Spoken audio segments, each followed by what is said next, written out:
नमस्कार दोस्तों, आप सभी का हमारे YouTube चैनल राउंड ट्रिक 2.0 में स्वागत है। आज हम आपके लिए औसत के क्वेश्चन लेकर के आए हैं जो कि बहुत डिफरेंट हैं और बहुत ही इंपॉर्टेंट है। तो पूरा वीडियो देखिएगा। चलिए स्टार्ट करते हैं। पहला सवाल है, 55, 60 और 45 छात्रों के तीन समूहों के औसत अंक 60, 55 और 60 हों तो सभी छात्रों का औसत अंक होगा। देखो, आपके पास छात्रों के समूह है 55, 60 और 45, यही तो है। ये तीन समूह हैं, तीनों का औसत अंक है। जो 55 थे ना, उनका औसत है 60, जो 60 थे उनका है 55 और जो 45 थे उनका है 60। ठीक है, इतना कंफर्म हुआ ना। अब इतना कंफर्म जब हो चुका है, अब इसमें देखिए आपको करना क्या है, बस इतना ध्यान रखना है कि आपको करना क्या है। ठीक है, चलो इन दोनों का क्या होगा, मल्टीप्लाई। ठीक है, तो ये 0 आ जाएगा भाई।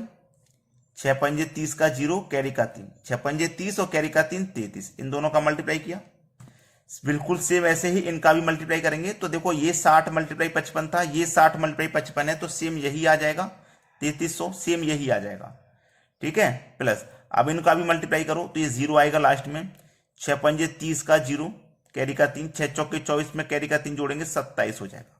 ठीक है, तो अब सबको आप जब यहां पे जोड़ोगे, जब आप यहां पे इन सबको जोड़ोगे तो कितना हो जाएगा, 3300, 3376। चलिए मैं लास्ट से जोड़ता हूं, 0 0 0 का 0, 0 0 0 का 0, 7 और 3 10, 10 और 3 13 का 3, कैरी का 1, 2 और 3 5, 5 और 3 8 और कैरी का 1 9। ये हो गया आपको जोड़ने के बाद। जोड़ने के बाद हो गया ना। अब ये जोड़ने के बाद हो गया 9300। अब इसको हम डिवाइड करेंगे।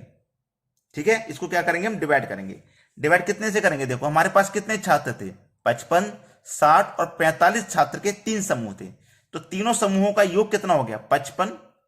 ठीक है, 55, 60 और 45 का योग कितना हो गया, 55 और 45 100, 100 में जोड़ेंगे 60 तो 160। कितना हो गया भाई, 160 हो गया। यानी कि 160 से हम इसमें डिवाइड कर देंगे तो 0 से ये 0 गया। ठीक है, 16 से कटाऊंगा मैं, 16 पंजे 80 कट जाएगा। ठीक है ना, 93 में से 80 कट गया तो 13 बचा। 13 में एक 0 लगा देंगे, ये 13 में एक 0 लगा दिया तो 130 हो गया। ठीक है, अब इसको हम कटाएंगे, 16 पंजे 80, 16 छिक्के 96, 16 छिक्के 96, 16 सत्ते 112, 16 सत्ते 112, 16 अट्ठे 128, तो 8 बार में गया। अब 2 बचेगा तो 2 में तो जाएगा नहीं, 58 हो गया। अब देखो 58 के बाद दशमलव किस ऑप्शन में, 58 के बाद दशमलव एक ही ऑप्शन में, यानी कि डी में। तो यही क्या हो जाएगा, आपके सवाल का बिल्कुल सही जवाब। और मुझे लगता है ये क्वेश्चन आपके लिए बिल्कुल नया है, आपने शायद ऐसा प्रश्न पहले नहीं देखा था, इसीलिए सभी को दिखाइए। सभी को दिखाने के लिए आपको क्या करना पड़ेगा, वीडियो को शेयर करना है, जो कि बिल्कुल फ्री है। ठीक है, और ऐसे ही वीडियो हम आपके लिए लाते हैं, तो हमारी मेहनत के लिए एक लाइक तो आप कर दिया करो। चलिए अब देखते हैं अगला सवाल। अगला प्रश्न है, 36 छात्रों की औसत आयु 14 बरस है। देखो, छात्र कितने हैं, 36, औसत आयु कितनी है, 14। ये क्या है, छात्रों की संख्या ही तो है, और ये क्या है, औसत है इनका। तो याद रखना कि संख्या का मल्टीप्लाई औसत से करेंगे तो योग पता चलता है। ठीक है ना, तो 36 का मल्टीप्लाई मैं 14 से करूंगा तो मुझे योग मालूम हो जाएगा। ठीक है, 14 का मल्टीप्लाई 36 से करेंगे, ये हो जाएगा आपका 504 योग। ठीक है, अब कह रहा है जब शिक्षक की आयु इसमें शामिल की जाती है तो औसत आयु में 1 की वृद्धि हो जाती है। ठीक है, अब हम क्या कर रहे हैं, शिक्षक की आयु इसमें शामिल कर रहे हैं। ठीक है, शिक्षक को, पहले से छात्र 36 थे, शिक्षक को शामिल कर लेंगे तो एक और व्यक्ति बढ़ जाएगा, 37 हो जाएंगे। औसत आयु में 1 की वृद्धि हो जाएगी, पहले से औसत 14 था, 1 की वृद्धि हो जाएगी तो 15 हो जाएगा। तो योग कितना हो जाएगा, ठीक है, 15 सत्ते 105, 15 छिक्के 90, 15 सत्ते 105 का 5, कैरी का 10, 15 ती 45, 10 55। ये हो जाएगा भाई इनका योग। ठीक है, चलो 15 सत्ते 105, यहां पे सॉरी 5 आएगा, 0 नहीं 5 आएगा, क्योंकि 15 का 7 से मल्टीप्लाई करेंगे, 105 का 5, कैरी का 10, 15 ती 45, 10 55। ये हो गया। बोला है शिक्षक की आयु ज्ञात करें। देखो, टोटल छात्र 36 थे, शिक्षक को शामिल कर लिया 37। अब मैं 37 में से छात्र को घटा देता हूं, 37 में से पूरे 36 छात्र को हटा दूंगा तो मेरे पास एक शिक्षक ही तो बचेगा, जिसको मैंने ऐड किया था बाद में। ऐसे 37 में से जो 36 छात्रों का योग है वो घटा देता हूं, 555 में से 504 को घटा देता हूं तो कितना बचेगा, 51। तो 51 ही तो हो जाएगा। भाई जो शिक्षक है उसकी आयु का मान 51 हो जाएगा। यानी कि सी ऑप्शन आपके सवाल का बिल्कुल सही आंसर है। अब देखते हैं अगला प्रश्न। अगला प्रश्न है ए, बी तथा सी का औसत भार 45 किलो है। ए प्लस बी प्लस सी का जो औसत है ना वो 45 किलो है, तो इनका योग कितना हो जाएगा? देखो ए बी सी तीन संख्या है, 3 का मल्टीप्लाई में 45 से करूंगा तो 135 हो जाएगा इनका योग, ठीक है ना। बाद में बोला है ए और बी का औसत भार 40 है। ए प्लस बी का दोनों का औसत भार 40 है, तो ये दो संख्या है, 2 का मल्टीप्लाई 40 से करूंगा तो 80 हो जाएगा, ठीक है, 80 हो जाएगा। तो बी एवं सी का औसत भार 43 है। बी प्लस सी का जो औसत भार है ना वो 43 है। देखो ये भी दो संख्या है, दोनों का मल्टीप्लाई मैं 43 से करूंगा तो 2 का मल्टीप्लाई 43 से करूंगा, देख कितना हो जाएगा। ए बी और सी दो संख्या है, 2 का मल्टीप्लाई मैं 43 से करूंगा तो हो जाएगा 40, तो डबल 80, 86 हो जाएगा। कितना हो गया भैया? ये हो जाएगा 86, ठीक है, 86 हो जाएगा। अब देखो यहां पे सीधा सा क्वेश्चन है, उसने पूछा है, उस पर ध्यान दीजिए। उसने पूछा है कि बी का वजन होगा, बी का वजन पूछ रहा है। देखो ए बी सी तीनों का हमारे पास 135 है, तीनों का, जबकि ए और बी का, ए और बी दोनों का मिला के कितना? 80, दोनों का मिला के 80। तो मैं क्या करूंगा, मेरे पास तीनों का 135 है और इन दोनों का 80 है, तो ए बी सी में से मैं ए और बी का घटा दूंगा तो मेरे पास सी का ही तो बचेगा।